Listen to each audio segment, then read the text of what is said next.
തദ്ദേശ സ്വയംഭരണ സ്ഥാപനങ്ങളിലേക്ക് നടന്ന തെരഞ്ഞെടുപ്പിൽ നേരിട്ട അതീവ ദയനീയ പരാജയത്തിന്റെ പശ്ചാത്തലത്തിൽ വീടുകൾ കയറിയുള്ള പ്രചരണത്തിന് CPM തുടക്കം കുറിച്ചിരിക്കുകയാണ്. മന്ത്രിമാർ ഉൾപ്പെടെയുള്ളവർ വീട് കയറി പ്രചരണം നടത്തുമ്പോൾ CPM ചില മാർഗനിർദ്ദേശങ്ങളും പാർട്ടി നേതാക്കന്മാർക്കും പ്രവർത്തകർക്കും നൽകിയിട്ടുണ്ട്. എന്തായാലും ലോക്കൽ ബോഡി തെരഞ്ഞെടുപ്പിലും ലോക്സഭാ തെരഞ്ഞെടുപ്പിലും ഉണ്ടായ പരാജയത്തിന്റെ ക്ഷീണം 2026 നിയമസഭാ തെരഞ്ഞെടുപ്പിൽ മാറ്റാൻ ഉറച്ചു തന്നെയാണ് വീട് കയറിയുള്ള പ്രചരണ പ്രവർത്തനങ്ങൾക്ക് തുടക്കം കുറിച്ചിരിക്കുന്നത്. അതായത് സംസ്ഥാനത്ത് ഭരണവിരുദ്ധ വികാരമില്ല എന്നാണ് CPM പറയുന്നത്. എന്നാൽ അതിരൂക്ഷ ഭരണവിരുദ്ധ വികാരത്തിന്റെ പരിണിത ഫലമാണ് ലോക്കൽ ബോഡി തെരഞ്ഞെടുപ്പിൽ നേരിട്ട ദയനീയ പരാജയമെന്ന് അരിയാഹാരം കഴിക്കുന്ന ആർക്കും മനസ്സിലാക്കാൻ സാധിക്കും. രാഷ്ട്രീയ കേരളം സുവ്യക്തമായി പഠിക്കുന്ന ആളുകൾക്കെല്ലാം അറിയാം, 10 വർഷമായി കേരളം ഭരിച്ചുകൊണ്ടിരിക്കുന്ന ഇടതുപക്ഷ ജനാധിപത്യ മുന്നണി സർക്കാരിനെതിരെ ജനങ്ങളുടെ മനസ്സിൽ വലിയ വികാരമുണ്ട്. അത് മുതലാക്കാൻ ആവനാഴിയിലെ അവസാന അസ്ത്രം പുറത്തെടുത്ത് കോൺഗ്രസും അരയും തലയും മുറുക്കി രംഗത്തുണ്ട്. ഈ ഒരു പശ്ചാത്തലത്തിലാണ് മന്ത്രിമാരും പാർട്ടി സംസ്ഥാന ഭാര നേതാക്കന്മാർ ഉൾപ്പെടെയുള്ളവർ വീടുകളിൽ കയറി പ്രചരണങ്ങളുമായി മുന്നോട്ട് പോകുന്നത്. വീട് കയറിയുള്ള പ്രചരണം CPM-നെ തുണയ്ക്കുമോ, അതോ കേരളത്തിലെ ജനത 2 തവണ അധികാരത്തിലെത്തിയ കേരളീയ സമൂഹം 3-ാം തവണ CPM-നെ കൈവിടുമോ? 10 വർഷത്തെ ഇടവേളയ്ക്ക് ശേഷം കോൺഗ്രസ് അധികാരത്തിലേക്ക് തിരിച്ചു വരുമോ? വീട് കയറിയുള്ള പ്രചരണ പ്രവർത്തനങ്ങൾ ഏതു തരത്തിലാണ് CPM-നെ ബാധിക്കാൻ പോകുന്നത്? അനുകൂലമായോ പ്രതികൂലമായോ വിശദമായി പരിശോധിക്കാം. സൗവർണിക PS കൂടെയുണ്ട്. അതായത് CPM-ന്റെ മന്ത്രിമാർ, സംസ്ഥാന നേതാക്കന്മാർ, MP ഗോവിന്ദൻ അടക്കമുള്ള നേതാക്കന്മാർ, കേന്ദ്ര കമ്മിറ്റി അംഗങ്ങൾ, പോളിറ്റ് ബ്യൂറോ മെമ്പർമാർ ഉൾപ്പെടെയുള്ളവർ വീടുകൾ കയറിയുള്ള പ്രചരണത്തിന് നേതൃത്വം നൽകിക്കൊണ്ടിരിക്കുകയാണ്. വീട്ടുകാർക്ക് പറയാനുള്ളത് കേട്ട് തങ്ങൾക്ക് പറയാനുള്ളത് അവരോട് സംസാരിച്ച് മുന്നോട്ട് പോകുമ്പോൾ ഇത് നിയമസഭാ തെരഞ്ഞെടുപ്പ് മുന്നിൽ കണ്ടുകൊണ്ടാണ് എന്ന കാര്യത്തിൽ തർക്കമില്ല. കാരണം 2024 നടന്ന ലോക്സഭാ തെരഞ്ഞെടുപ്പിലും 2025 നടന്ന ലോക്കൽ ബോഡി തെരഞ്ഞെടുപ്പിലും അതിദയനീയ പരാജയമാണ് CPM-ന് ഉണ്ടായിരിക്കുന്നത്. ലോക്സഭാ തെരഞ്ഞെടുപ്പിൽ 20-ൽ 1 സീറ്റിൽ മാത്രമാണ് ജയിക്കാൻ കഴിഞ്ഞത്. CPM-നും ഇടതുമുന്നണിക്കും ജയിക്കാൻ കഴിഞ്ഞത്.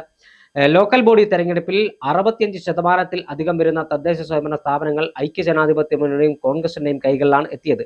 ഇതോടുകൂടി 3-ാം ഭരണമെന്ന സ്വപ്നം ഏറെക്കുറെ അസ്തമിച്ച CPM വീണ്ടും അത് പൊടിതട്ടിയെടുത്ത് ജനങ്ങൾക്കിടയിലേക്ക് ഇറങ്ങിച്ചെന്ന് അവരുടെ പ്രശ്നങ്ങൾ കേൾക്കും, അവരുടെ പറയാനുള്ളത് ഞങ്ങൾ കേൾക്കുമെന്ന രൂപത്തിലാണ് കാര്യങ്ങൾ മുന്നോട്ട് പോകുന്നത്. ഈ ഒരു പശ്ചാത്തലത്തിൽ ഇത്തരമൊരു സന്ദർശനം ഭരണവിരുദ്ധ വികാരം മറയ്ക്കാൻ CPM-ന് സഹായകരമാകുമോ? ഈ സന്ദർശനത്തിലൂടെ CPM ലക്ഷ്യം വെക്കുന്നത് എന്തൊക്കെയാണ്? അല്ല, ഈ ഒരു സന്ദർശനം എൻ്റെ അഭിപ്രായത്തില് പാർട്ടിയെ കൂടുതൽ അല്ലെങ്കിൽ CPM-നെ കൂടുതൽ വെട്ടിലാക്കാനുള്ള സാധ്യതയാണുള്ളത്. നമുക്കറിയാം, നവകേരള സദസ് എന്ന് പറഞ്ഞുകൊണ്ട് കാസർഗോഡ് മുതൽ തിരുവനന്തപുരം വരെ മന്ത്രിമാരടക്കം യാത്ര ചെയ്തപ്പോൾ അത് അവസാനം വലിയ വിവാദങ്ങളിലാണ് വന്നു നിന്നത്. അത്തരത്തിലാകും ഈ ഗൃഹ സന്ദർശനവും അവസാനിക്കാൻ പോകുന്നത്. അതിന് ഒരുപാട് കാരണങ്ങളുണ്ട്.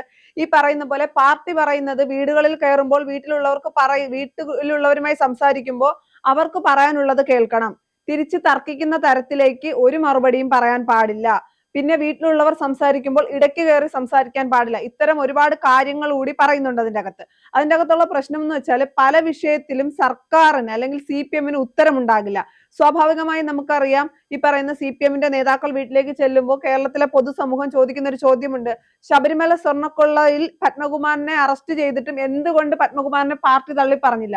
അതിന് എന്ത് ഉത്തരമാണ് CPM-ന് നൽകാനാകുക? നമുക്കറിയാം, നവോത്ഥാനം എന്ന് പറഞ്ഞ് ശബരിമലയിൽ സ്ത്രീകളെ കയറ്റിയതിനു ശേഷം നടന്ന ലോക്സഭാ തെരഞ്ഞെടുപ്പിന്റെ സമയത്ത് ഇതേ രീതി സർക്കാർ നടത്തിയിരുന്നു എന്നാണ്. തങ്ങൾക്ക് തെറ്റുപറ്റിയെന്ന് തങ്ങൾ അംഗീകരിക്കുന്നു, അത് ജനങ്ങളിലേക്ക് എത്തിക്കാനും അവരോട് മാപ്പ് പറയാനും എന്ന രീതിയിൽ അല്ലെങ്കിൽ എന്ന തലത്തിൽ മുതിർന്ന നേതാക്കളടക്കം വീടാന്തരം കയറിയിട്ടും ആ ശബരിമലയിൽ സ്ത്രീകളെ കയറ്റിയതിനു ശേഷമുണ്ടായ ലോക്സഭാ തെരഞ്ഞെടുപ്പിൽ ഒരു സീറ്റിൽ LDF 2019 തെരഞ്ഞെടുപ്പിൽ ഒരു സീറ്റിൽ LDF ഒതുങ്ങുകയാണ് ചെയ്തത്.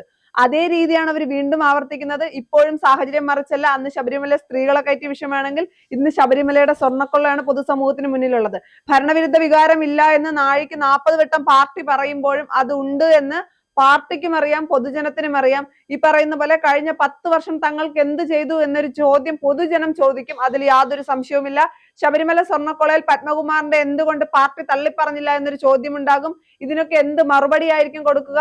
ഈ പറയുന്ന പോലെ പൊതുജനത്തിന് സർക്കാരിനോട് അല്ലെങ്കിൽ CPM-നോട് ചോദിക്കാൻ ഒരുപാട് ചോദ്യങ്ങളുണ്ട്. ആരോഗ്യ മേഖല ആകട്ടെ, ആശാവർക്കർമാരുടെ വിഷയമാകട്ടെ, അങ്ങനെ എണ്ണിയാൽ ഒടുങ്ങാത്ത ചോദ്യങ്ങൾ പൊതുജനത്തിന്റെ മുന്നിലുണ്ട്. CPM-കാരോട് അത് ചോദിക്കുമ്പോൾ അല്ലെങ്കിൽ വീട്ടിലെത്തുന്നവരോട് ചോദിക്കുമ്പോൾ ഈ പറയുന്ന പോലെ എല്ലാ സ്ഥലത്തും പ്രകോപനങ്ങൾ ഉണ്ടാക്കാത്ത രീതിയിലുള്ള സംസാരം നടക്കുമെന്ന് ഞാൻ വിശ്വസിക്കുന്നില്ല. അതിൻ്റെ അകത്ത് എടുത്തു പറയുന്നുണ്ട് തർക്കിക്കാൻ പാടില്ല എന്ന്. പക്ഷെ ഞാൻ പറയുന്നത് വലിയ തർക്കങ്ങളിലേക്ക് പോകും, അതിന്റെ പേരിൽ വലിയ പ്രശ്നങ്ങൾ ഉണ്ടാകും. ഇത് ഈ ഗൃഹസന്ദർശനം UDF-ന് കൂടുതൽ കരുത്ത് പകരും. കാരണം പല വിഷയങ്ങൾക്കും ഉത്തരമില്ല. അപ്പോൾ സ്വാഭാവികമായും UDF പറയുന്നതാണ് ശരി എന്നൊരു ചിന്ത പൊതുജനത്തിന്റെ ഉള്ളിൽ വീണ്ടും ഉടലെടുക്കാനുള്ള സാഹചര്യമുണ്ട്. തീർച്ചയായും ഐക്യ ജനാധിപത്യ മുന്നണി വളരെ വലിയ പ്രതീക്ഷയോടുകൂടി നോക്കിക്കാണുന്ന നിയമസഭാ തെരഞ്ഞെടുപ്പ്.